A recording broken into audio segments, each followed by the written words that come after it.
Exercise 7.3 12th class. Question 12.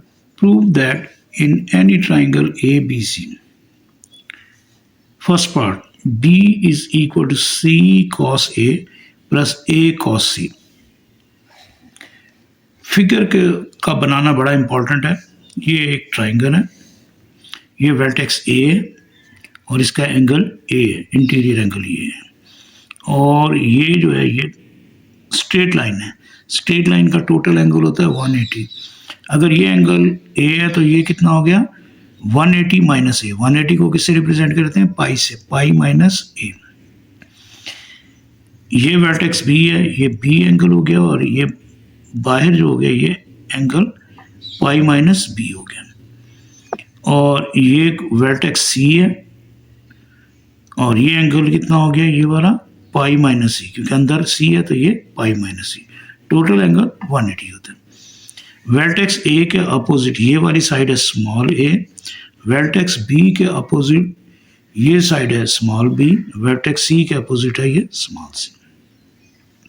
From the figure, अब ये close path है.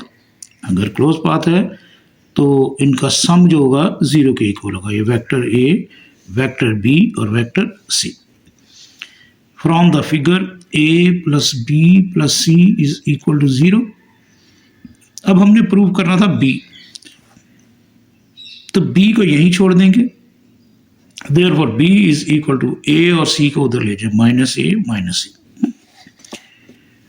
Taking dot product with B, B के साथ इसका डॉट प्रोडक्ट लेना है. बी डॉट बी जो छोड़ा है उसी का आप डॉट प्रोडक्ट लेना है. Is equal to minus B dot A minus B dot C. B dot B, dot product जो होता है उसके साथ कॉस आता है. बी का मैग्नीट्यूड, ये बी का मैग्नीट्यूड, और ये बी डॉट बी जो है ये पैरेलल वेक्टर्स है, तो इसका आ गया कॉस 0. पैरेलल वेक्टर्स का जो एंगल होता है 0 डिग्री होता है. इज इक्वल टू माइनस, यहाँ से इसके साथ लगा दिया, माइनस बी डॉट ए. ये बी का मैग्नीट्यूड, ए का मैग्नीट्यूड, और बी और ए के दरमियान जो एंगल है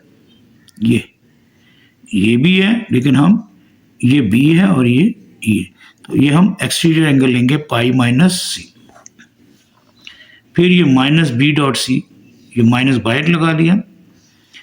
बी का मैग्नीट्यूड, सी का मैग्नीट्यूड, इसका भी माइनस ये बाहर ही आना था. Cos pi minus A. B C, B और सी, ये पाई माइनस ए. बी का मैग्नीट्यूड बी है, बी का मैग्नीट्यूड बी है, कॉस 0 की वैल्यू होती है 1. Is equal to minus B A, cos pi minus C होता है माइनस कॉस सी. इसका तरीका ये है कि अगर हम एक्यूट एंगल ले लेते हैं 180 माइनस सी, पाई माइनस सी, तो ये हो गया तकरीबन 180 में से सी माइनस किया तो ये आ गया सेकंड क्वाड्रेंट में. कहाँ आ गया, सेकंड क्वाड्रेंट में. हम ये फर्स्ट क्वाड्रेंट है, ये सेकंड, ये थर्ड और ये फोर्थ.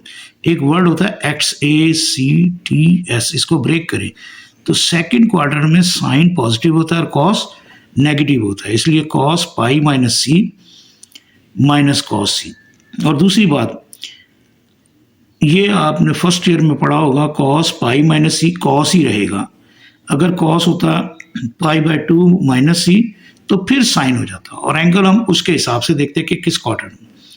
फिर ये आ गया माइनस बी और ये सी, कॉस पाई माइनस ए का आ गया माइनस कॉस ए.